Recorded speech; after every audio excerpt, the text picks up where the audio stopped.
por ahora les voy mostrando que esta presentación igual está subida a la carpeta de tutorías ISB médicas, entra en la función y terapéutica, y acá entonces en presentaciones está la presentación de terapia antitrombótica. Esa la pueden usar pues si quieren ir revisando por ahora o para sus apuntes. Y en resúmenes también está el resumen. Y ahí les queda subido el link del quizzes por si quieren usarlo después también para repasar. Ahora pues lo haremos sincrónico. Voy a comenzar, pues me acuerdo que están solo, no sé si por dificultades del horario, yo sé. Perdón por no poder hacerla antes. Jueguito y con palillos. Bueno, voy a Pero no. Ok, voy a mutear a Gabriela. Allá. Y pues vamos a iniciar con la tutoría. Igual creo que después pueden unirse al quizzes, pero si acaso me avisan para unirse y hacer las actividades juntos. Bueno, acá les va a ir saliendo en sus pantallas también la presentación y obviamente también las preguntas que les voy a ir haciendo. Entonces, bueno, yo soy Catalina, les voy a hacer la tutoría hoy de terapia antitraumática. La tabla de contenidos, primero vamos a ver un paralelismo entre hemostasia y trombosis. Vamos a ver las diferentes clases farmacológicas que hay pues, entre estos grupos de fármacos que vamos a hablar, dentro de los cuales están los antiplaquetarios, anticoagulantes y firinolíticos. Para los que se están uniendo, estamos haciendo un quizzes, primero con fundamentación teórica, entonces, pues si pueden, si quieren, vayan uniéndose a este link, a este código que está acá abajo. Les voy a enviar por el chat el link para que entren fácil. Bueno, estas son las referencias principales. Esto es para la parte pues más de fisiología y esto es para la parte ya de farmacología. Es el libro de farmacología de Golan que está disponible en bases de datos de la universidad.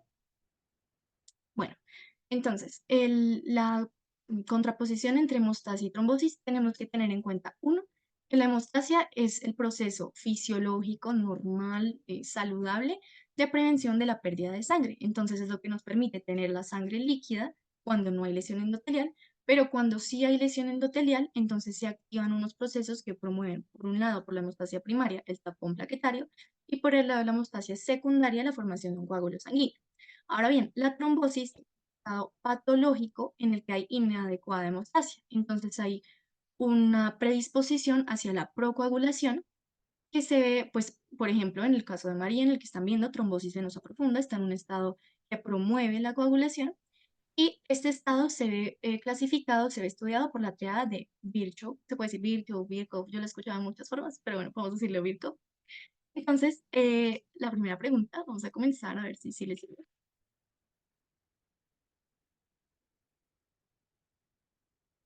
Eh, acá. Entonces, ¿cuáles son los elementos de la triada de Virgo? Voy a mutear esto para que no nos moleste.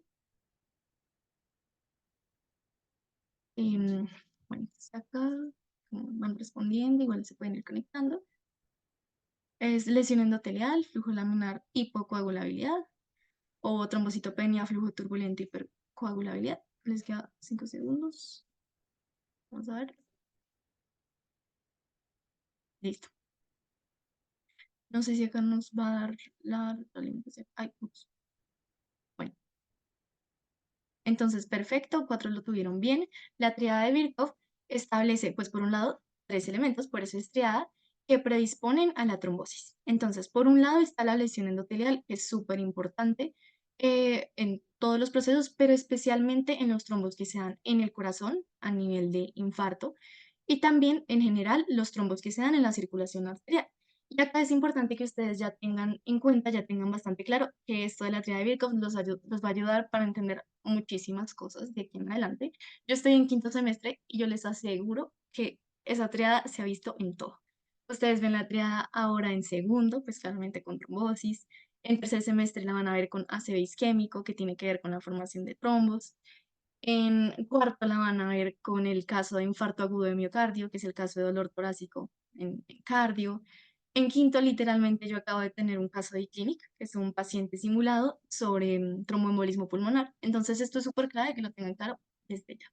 La triada de Virchow, entonces, nos establece como la lesión endotelial es la principal influencia en trombos en la circulación arterial.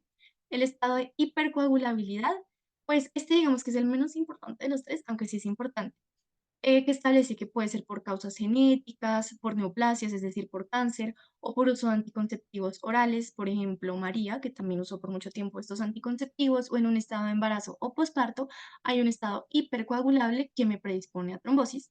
Y también el tercer elemento muy importante que hay que tener en cuenta es la alteración del flujo sanguíneo. Entonces puede ser que haya un flujo turbulento, o sea, un flujo que no es laminar, que es el normal, sino es un flujo que va como por todas partes, o también estasis venosa. Estasis quiere decir que está quieto. Entonces, por ejemplo, si una persona está mucho tiempo sentada, mucho tiempo en la misma posición, o está después de estar en un viaje muy largo en un avión, ha tenido estasis venosa y este es el principal factor que predispone a la trombosis venosa. Entonces ya vemos como la lesión endotelial activa principalmente plaquetas y trombos en circulación arterial, que es la que lleva la sangre oxigenada, mientras que la alteración del flujo sanguíneo, especialmente la estasis venosa, es la principal causa de trombosis venosa, que es la que se relaciona, pues, por ejemplo, con el caso de María, digamos. Entonces, hay diferentes clases farmacológicas. Ustedes obviamente ya saben de esto, ustedes ya tuvieron la clase, ustedes ya, algunos ya han tenido su presentación en facilitación de este RAE. Es importante pues que de acá nos llevemos lo importante y también que vayamos testeando nuestro conocimiento, por eso está el quizzes. La idea es que lo aprovechen bastante. Entonces, las clases se usan medidas farmacológicas para prevenir y o invertir, es decir, como retroceder, matar la formación de trombos. Son tres grandes: uno, los antiplaquetarios; dos, los anticoagulantes; y tres, los trombolíticos. Bueno, los antiplaquetarios actúan sobre la formación del tapón plaquetario en respuesta a lesión endotelial. Entonces ya vemos cómo eso me trae más a trombos en circulación arterial, aunque no es únicamente en ese caso. Hay cuatro grandes clases farmacológicas: inhibidores de la ciclooxigenasa, que es la misma COX, inhibidores de la fosfodiesterasa, inhibidores de la vía del receptor de ADP, que es el mismo receptor P2Y12, antagonistas de la glicoproteína 2B3A, que es la que yo les había mencionado en la anterior tutoría, que es súper importante para la agregación plaquetaria, porque son como los bracitos que unen plaquetas entre sí. Ahora vamos a hablar de los dos más importantes, que son, bueno, más usados, que son los inhibidores de la COX y los inhibidores del receptor P2Y12. Siguiente pregunta.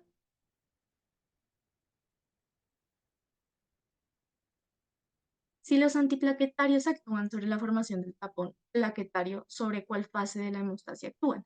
Entonces acá ustedes pueden decidir primaria, secundaria, terciaria, vasoconstricción, fibrinolisis, las fases que habíamos visto en la tutoría pasada.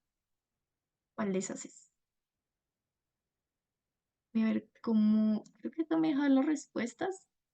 Ay, pero, ¿por qué les estoy haciendo copia a los otros? Bueno, entonces, ya cuatro de ocho han respondido. Ok,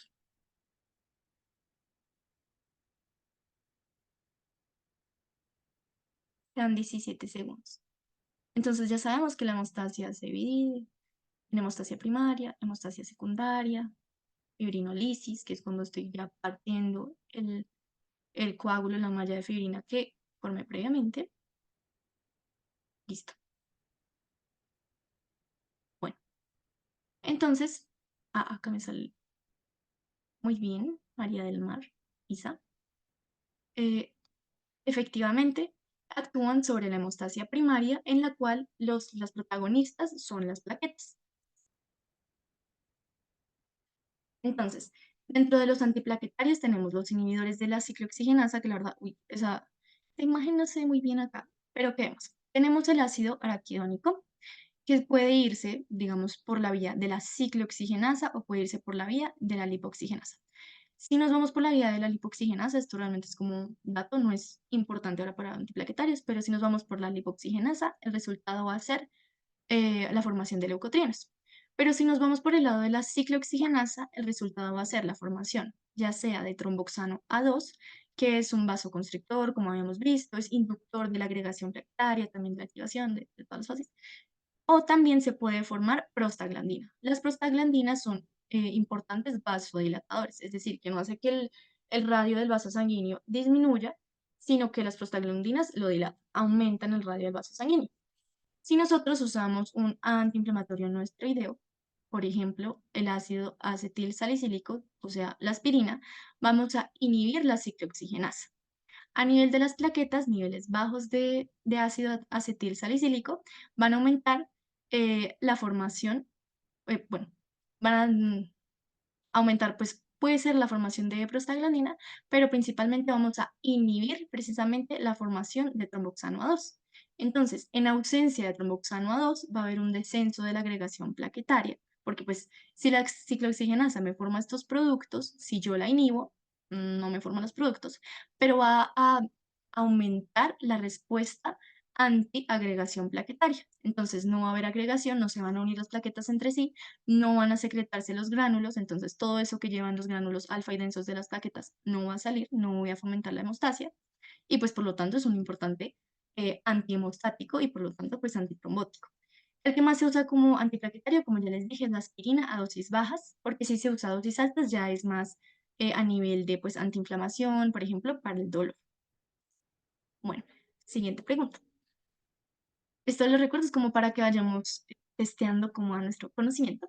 Entonces, acá yo les digo, ustedes me dicen si es verdadero o falso. La aspirina inactiva de forma permanente la ciclooxigenasa disponible en las plaquetas. Los efectos duran por el resto de vida de este elemento forme, que es de 7 a 10 días. Acordémonos que se dice elemento forme porque propiamente la plaqueta no es una célula, sino el fragmento de una célula, que es el megacariocito. Bueno, entonces ya sabemos, la aspirina inactiva la COX.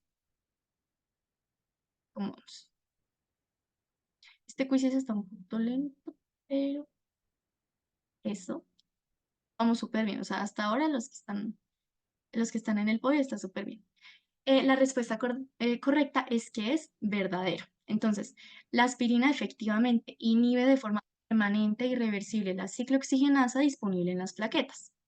Entonces, si yo lo hago de forma permanente e irreversible, como las plaquetas no tienen pues ni ARN, ni ADN, ni los organelos que me ayudan a formar, por ejemplo, nueva ciclooxigenasa para la formación de nuevas proteínas y por lo tanto formar también eh, el tromboxano A2, si yo inhibo todo este proceso, entonces yo no voy a tener ciclooxigenasa que actúe, no voy a tener tromboxano A2 y no va a haber agregación plaquetaria. Por lo tanto, es un fármaco que actúa a nivel de antiagregación plaquetaria. Como no tengo cómo recuperarme de este daño, entonces los efectos van a durar por toda la vida de las plaquetas, que es de 7 a 10 días. Entonces eso era totalmente verdadero. Siguiente pregunta. Ahora vamos a ir a la siguiente clase de fármacos que les dije que son los inhibidores del receptor de ADP plaquetario, los mismos inhibidores del receptor P2Y12.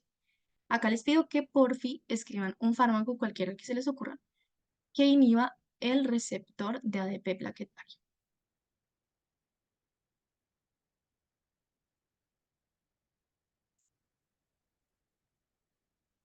Bueno, vamos a una respuesta.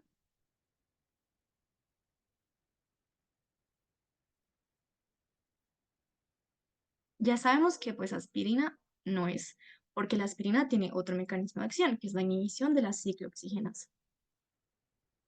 Entonces, ¿cuáles son los otros fármacos que son antiagregantes plaquetarios que actúan en la hemostasia primaria que inhiben ese receptor de ADP?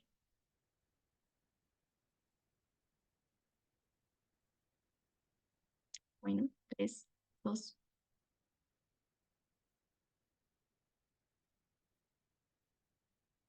Bueno, vamos a ver cómo vamos.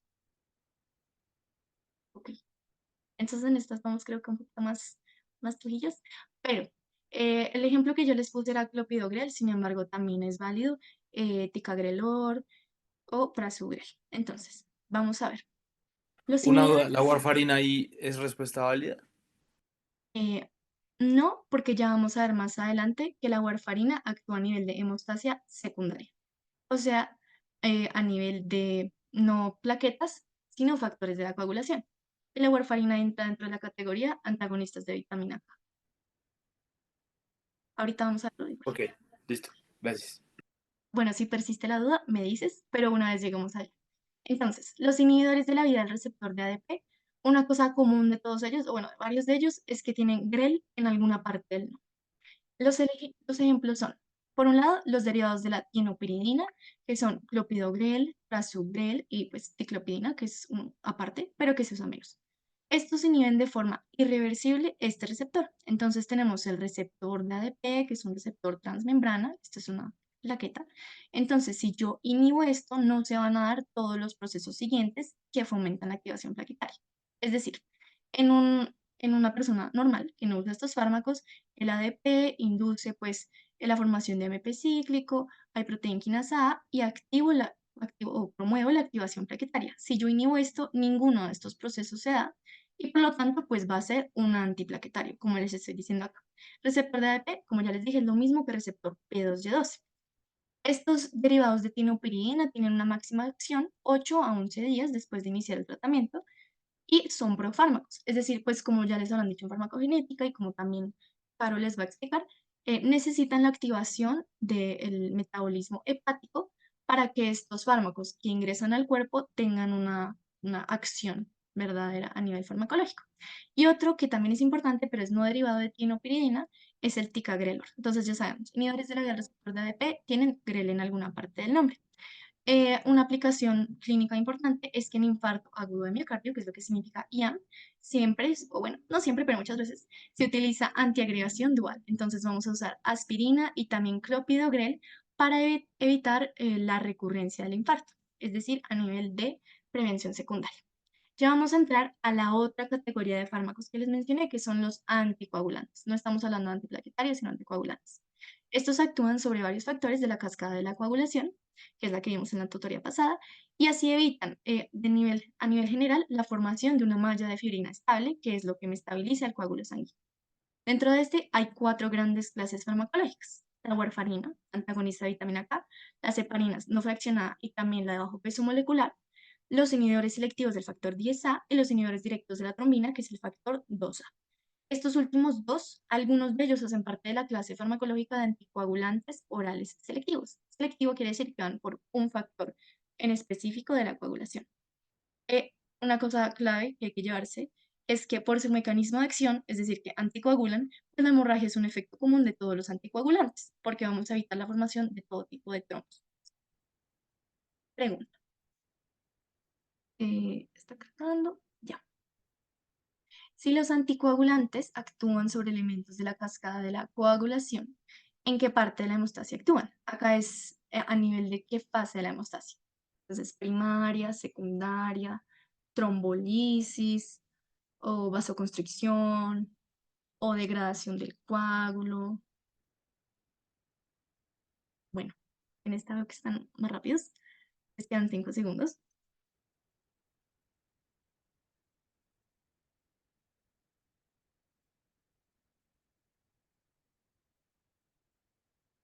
Bueno, a ver cómo vamos.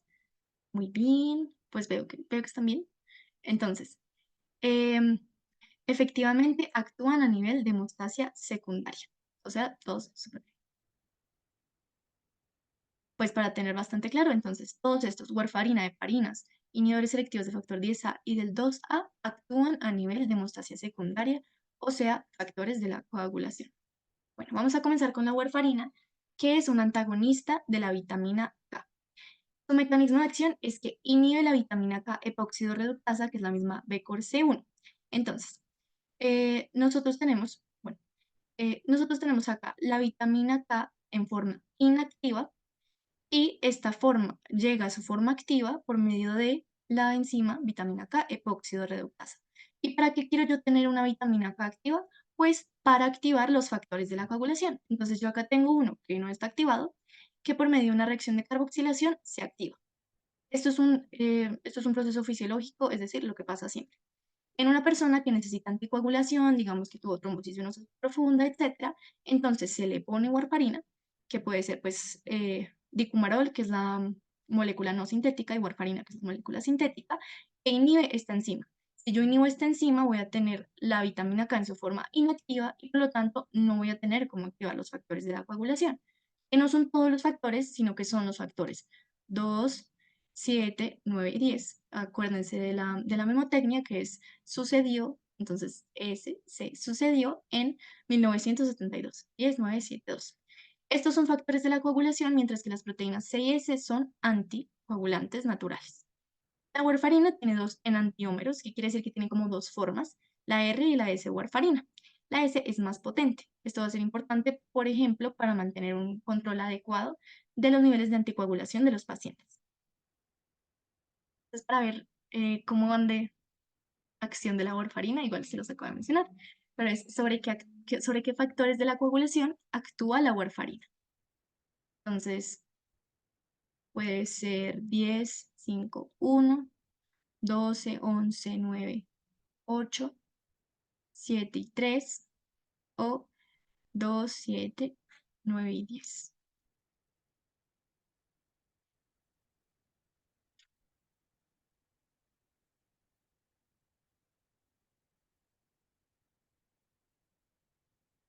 Bueno, vamos a ver cómo nos fue.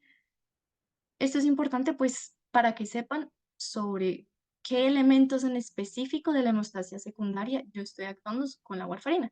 Y pues perfecto, son 10, 9, 7, 2, los factores de la coagulación a los que afecta la warfarina. Otra pregunta, para ver cómo vamos. El efecto anticoagulante de la warfarina se puede ver 5 horas después de la administración de una dosis única. O sea, es un fármaco de acción rápida. ¿Es verdadero o es falso que la warfarina tenga una acción rápida?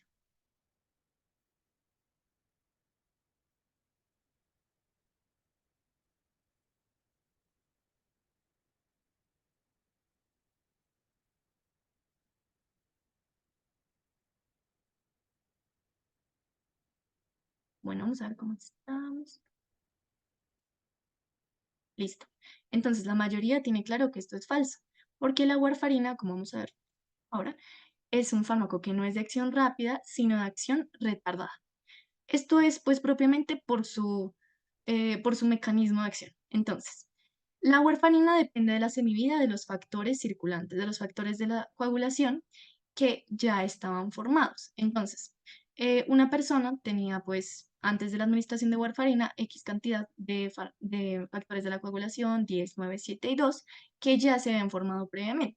Como la warfarina no actúa sobre los que ya se habían formado antes, sino que inhibe la síntesis o la activación de nuevos factores de la coagulación, entonces yo no tengo cómo actuar sobre los que ya existían.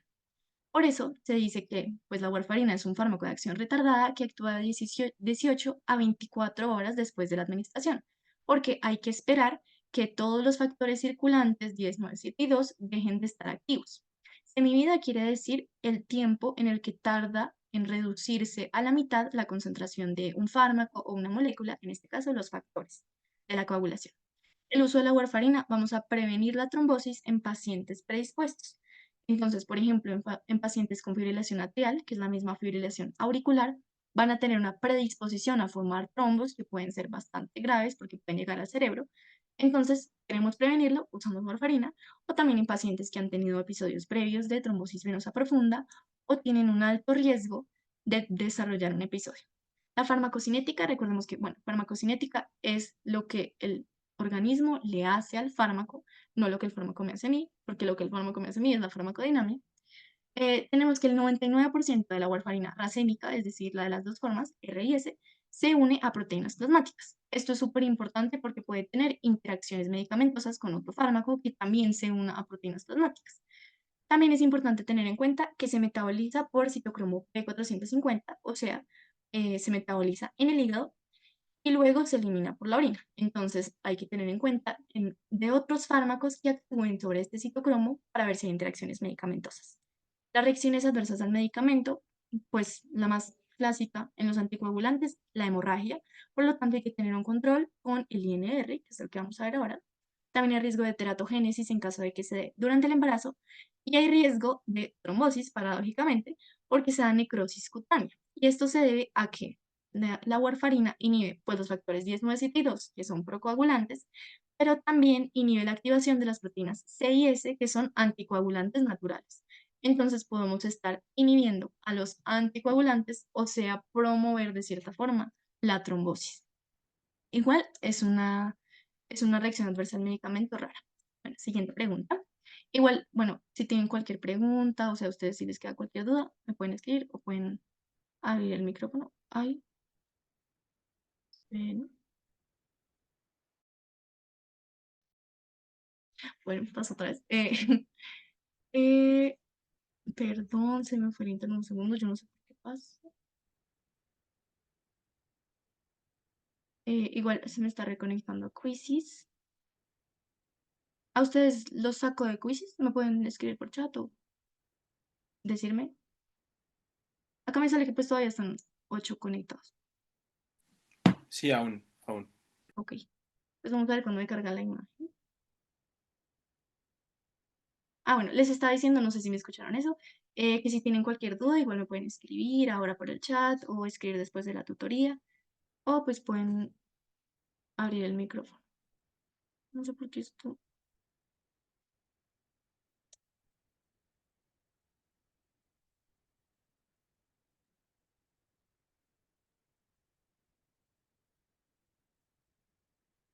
Acá me está. No sé si ustedes descargué la imagen de Quizzes. Voy a refrescar.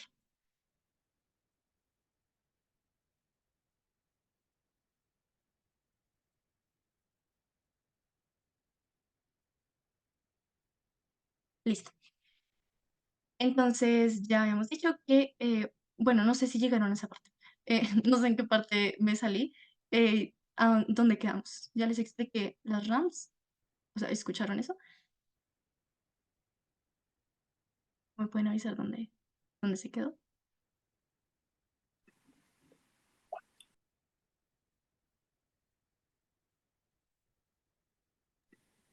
Se quedó en la interacción con otros medicamentos, creo. Ok. Bueno, entonces voy a repetir lo de las RAMs por si no se alcanza a escuchar. Entonces, obviamente, en los anticoagulantes, la reacción adversa al medicamento pues, clásica es la hemorragia porque estamos previniendo que cualquier trombo se forme, por lo tanto hay que hacer un control con INR, que es lo que vamos a ver más adelante. Hay un riesgo de teratogénesis porque, pues, si se dan las embarazadas, puede darse una mala formación fetal. Y también, aunque parezca contradictorio, hay un riesgo de trombosis. Es un riesgo bajo, por eso es una reacción rara, pero se puede dar necrosis cutánea porque la warfarina inhibe pues la formación tanto de factores 10, 9, 7 y 2, que son procoagulantes, como la activación de las proteínas C y S, que son anticoagulantes. Entonces, si yo inhibo al anticoagulante, el efecto total va a ser que voy a promover la coagulación y por lo tanto voy a promover la trombosis em, como alguna reacción adversa al medicamento. Ahora sí. Em, escribe las siglas de la prueba, o sea, no el nombre completo, solo las siglas, que se usa para llevar control de la warfarina. Hay pues varias respuestas posibles. Vamos a ver. Espera que lo vea más grande.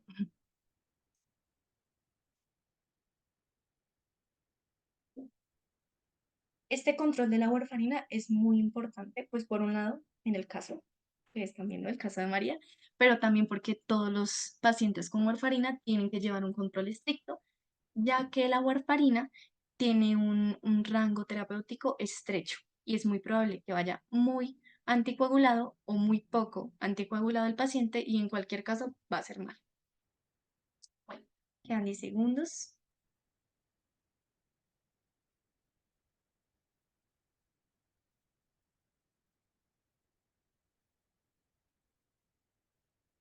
Listo.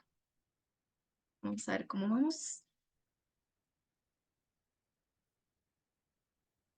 Muy bien, Julián.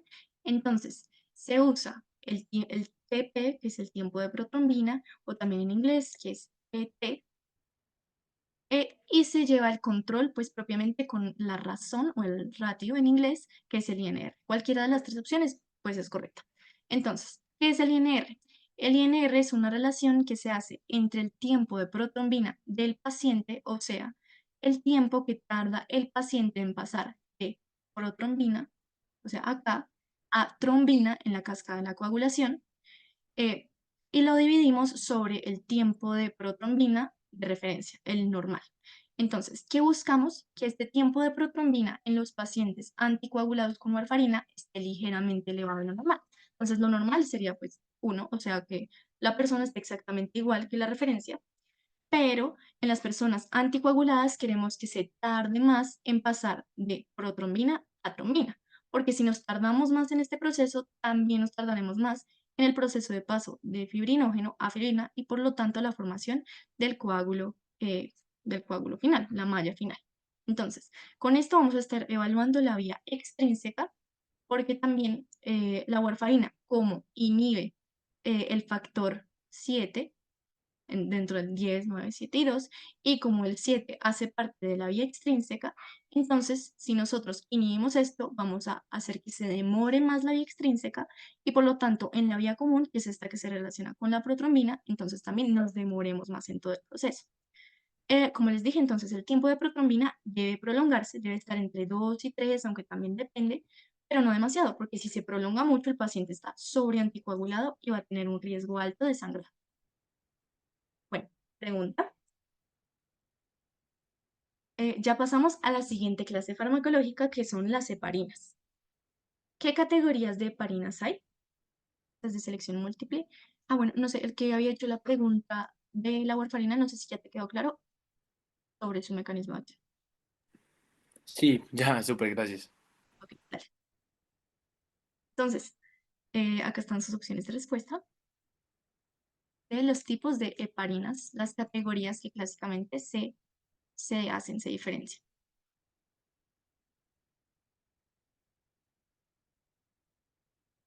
Bueno, muy bien, Julián. Muy bien, Isa. Bueno. Entonces, una persona la tuvo bien, que pues obviamente ya lo vamos a profundizar. Las dos categorías grandes de heparinas que hay son bajo peso molecular, que son las HBPM, y las heparinas no fraccionadas, que son HNF por sus siglas. Vamos a ver acá cuáles son. Entonces, la heparina es un compuesto que se hace endógenamente, o sea, que producimos por medio del, pues, que es dentro del cuerpo es el heparansulfato. Es un mucopolisacárido sulfatado almacenado en los mastocitos. Pero cuando hablamos de los preparados comerciales, o sea, lo que se usa como medicamento, hay dos categorías grandes. La heparina no fraccionada, que es la que tiene un peso molecular mayor entre 5 y 30 kilodaltons, y la heparina de bajo peso molecular, que es la que pues sí es fraccionada y por eso tiene un bajo peso de 1 a 5 kilovatios. El mecanismo de acción, vamos a acelerar la acción de la antitrombina 3. La antitrombina 3 es un anticoagulante natural. Entonces, acá vemos cómo la heparina de bajo peso molecular cataliza más eficazmente la inactivación del factor 10A. Entonces, efecto factor 10A de bajo peso molecular, vemos cómo casan perfectamente estos tres elementos y esta heparina logra inhibir el factor 10. Sin embargo, no actúa eficazmente sobre la trombina, o sea, el factor 2 activado, porque su peso molecular, digamos que su longitud, no le permite que case perfectamente. Entonces, no actúa casi sobre el factor 2A. Por otro lado, la heparina no fraccionada, que es esta, cataliza eficazmente tanto la inactivación del 10A, acá vemos como casa todo bien, todo se une, entonces lo logro inhibir, y también actúa eficazmente sobre la trombina, o sea que también la logro inhibir.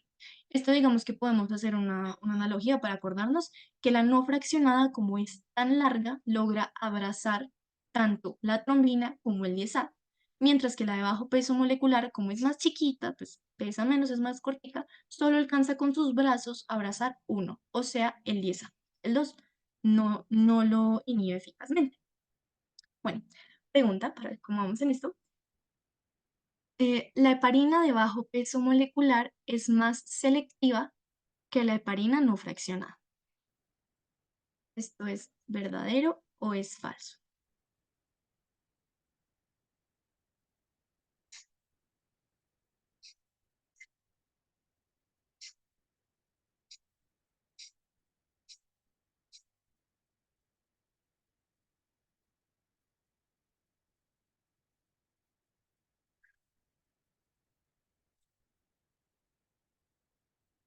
Bueno, vamos a ver cómo vamos. Entonces, súper, Isa está bien, Julián también.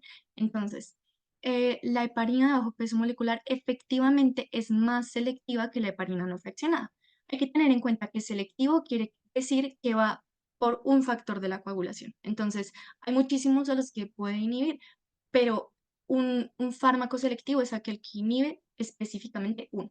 Entonces, como les mencioné, la heparina de bajo peso molecular es la que actúa selectivamente sobre el 10A, mientras que sobre el 2 no hace casi nada, mientras que la heparina no fraccionada, como es más larga, como pesa más, alcanza a abrazar ambos y a inhibir ambos. Entonces es menos selectivo porque su rango de acción es más amplio, alcanza a inhibir a los dos. Bueno, el uso de las heparinas van a prevenir la propagación de la enfermedad tromboembólica venosa previamente establecida, por eso se utiliza en María, porque queremos evitar la formación o la propagación de este trombo. La farmacocinética, las heparinas, como están cargadas negativamente, muy cargadas negativamente, no pueden atravesar la capa de células epiteliales en el tubo digestivo. Entonces, si yo las diera por vía oral, no me serviría de nada porque no se absorberían. Entonces, por eso se debe administrar por vía parenteral, o sea, inyectado. Puede ser a nivel intravenoso o subcutáneo. El control se hace con el tiempo de tromboplastina parcial activada, o sea, TTPA, que va a evaluar la vía intrínseca y la vía común de la coagulación. Entonces ya sabemos, la warfarina se evalúa con INR, con tiempo de protrombina, que evalúa vía extrínseca, mientras que heparinas son vía intrínseca de la coagulación. Las heparinas van a prolongar el tiempo de la formación del coágulo, entonces este tiempo de tromboplastina va a aumentar. Las reacciones tienen que tener en cuenta la hemorragia porque está en todos los anticoagulantes, pero también trombocitopenia inducida por heparinas, que es un mecanismo inmune en el que la heparina se une a las plaquetas y después estas plaquetas se ven atacadas por un sistema inmune activado, entonces pues va a haber pocas plaquetas circulantes. Trombocito, plaqueta, penia, poquito, entonces va a haber pocas plaquetas. Bueno, ahora vamos a hablar de los inhibidores selectivos del factor 10A. O sea, como les dije, son selectivos, van por uno. En este caso van por el 10A. Para acordarnos, estos inhibidores tienen en su nombre o una X o tienen XA. Esto pues precisamente porque la X es como se escribe el factor 10. Entonces, tenemos por un lado el fondaparinux, es un inhibidor indirecto. El fondaparinux se puede clasificar ya sea como heparina o como inhibidor selectivo del factor 10A, porque su mecanismo de acción es bastante similar. Es un inhibidor indirecto del factor 10A que actúa como pues, heparina, promocionando o aumentando la acción de la antitrombina 3, que es el anticoagulante natural. Se excreta por vía renal. Entonces, si tenemos un paciente al que no le sirve el riñón, tiene insuficiencia renal, pues no vamos a darle fondaparinux, porque no va a tener cómo excretar el fármaco y va a quedar sobreanticoagulado. La administración, como les mencioné, es subcutánea, porque pues como las heparinas también necesita que sea por vía parenteral. El hidraparinux es un derivado hipermetilado del fondaparinux, o sea, son hermanitos, actúan igual. Otros anticoagulantes selectivos del factor 10A son el rivaroxaban y apixaban. Entonces nos acordamos, o sea, el 10. Estos son inhibidores directos del factor 10A, entonces se unen a su sitio activo, recordemos que estos factores son enzimas, se unen a este sitio y no van a dejar que actúe. Entonces, si no activa el factor 10A, todo de allí para adelante no va a formarse y el coágulo de fibrina no se va a formar. Se administran por vía oral. Este es un anticoagulante oral selectivo. Digamos. Ahora vamos a hablar de los inhibidores selectivos del factor 2A, que es la misma trombina. Como nos acordamos, la trombina es el paso inmediatamente anterior para la formación de la fibrina a partir del fibrinógeno. Para acordarnos de esto, varios tienen bi en su nombre, bi pues es 2, o sea, factor 2A. Hay algunos que no tienen. Entonces, pues los otros tienen como muchas is en el nombre. Tenemos dos grandes categorías en estos. Por un lado, los que se unen al sitio enzimático activo, o sea, al sitio pues, que activa la actividad enzimática de este factor, pero también se unen a un exositio, a otro lado que pues, no es propiamente activo, pero también lo inhibe. Dentro de estos está la lepirudina, que puede inhibir tanto la trombina libre, o sea, la que está en la sangre, como la que ya está unida a la fibrina, o sea, vamos a prevenir que se siga formando más fibrina para este trombo que ya está establecido. Tiene una semivida corta, o sea, que se elimina rápidamente, se administra por vía parenteral, o sea, inyectado, y se excreta vía renal. Entonces, si ya sabemos si se excreta vía renal, pues no se dan pacientes con insuficiencia renal o hay que tener mucho cuidado. Otro fármaco de esta familia es la bivalirudina, entonces ya sabemos, tiene bi, o sea, factor 2A, semivida corta de 25 minutos, entonces se elimina rápidamente. Los que solo se unen al sitio enzimático activo del factor 2A son el algatroban, que se excreta por vía biliar, o sea, por la vía hepática. Entonces se usa en pacientes con insuficiencia renal, ya que no voy a necesitar al riñón para que se elimine. La administración es intravenosa. Y el dabigatran también pues tiene bi, nos acordamos trombina, es disponible vía oral, es un anticoagulante oral selectivo y es un profármaco, o sea, necesita que se metabolice para activarse. Bueno, este es pues, un diagrama que utiliza la farmacología de Golan, nos explica cómo. Pues esta es la trombina, acá hay el exositio, que no es el propiamente activo enzimáticamente, y está el otro que sí es el sitio activo. Entonces el argatroban solo se une al sitio activo, mientras que la lepirudina se une al sitio activo, pero también al exositio de la trombina que existe. Bueno, y ahora ya vamos a terminar a la última clase de fármacos, que son los fibrinolíticos o trombolíticos, que es lo mismo. Estos son muy importantes porque actúan sobre los trombos preexistentes. Entonces ya sabemos cómo todos los otros fármacos que les mencioné previenen que el trombo sea grande o previenen que se formen nuevos trombos, pero ninguno de ellos propiamente actúa sobre, pues, cortar o terminar los trombos que ya se formaron. Por eso son tan necesarios los fibrinolíticos. Estos actúan convirtiendo el plasminógeno inactivo, que es este, a la proteasa activa plasmina. Y la plasmina es muy importante porque es esta tijera que va a romper los polímeros de fibrina, la malla de fibrina, y va a formar estos productos de degradación. Esto ya no forma un coágulo, esto es lo que es el coágulo como tal. Para acordarnos, terminan en asa y varios terminan en plaza. Entonces así nos podemos acordar. En esto sí es súper importante el riesgo de sangrado, porque no solo van a terminar los trombos preexistentes, digamos los trombos patológicos, sino que también pueden dañar o pueden romper unos coágulos fisiológicos. Digamos que yo me corté, entonces voy a formar un coágulo fisiológico, pero si estoy usando un fibrinolítico, voy a romper este coágulo que se formó. Está la streptokinasa, que viene de streptococos beta hemolíticos, que son bacterias, hace parte de su mecanismo natural de defensa. Este es particular porque forma un complejo con el plasminógeno. Entonces, la streptokinasa se une al plasminógeno y juntos ayudan a formar plasmina que rompe la fibrina, o sea, rompe el coágulo. Otro importante es la alteplasa, que es el mismo activador de plasminógeno tisular recombinante, o también escrito así RTPA por sus siglas en inglés. Y lo que hace es que tiene una preferencia por trombos recientes, lo que es súper bueno porque así solo vamos a actuar sobre el coágulo que se acaba de formar y que quiero romper. Ejemplo, pues un trombo en una coronaria. Y entonces actúan a nivel de fibrinólisis local, no es tan sistémica, por así decirlo. Bueno, ahora pregunta, para ver cómo vamos según los RAMs. Entonces, el uso de fibrinolíticos está indicado en pacientes con sangrado reciente, tipo un accidente cerebrovascular hemorrágico. Bien, ¿esto es verdadero o es falso?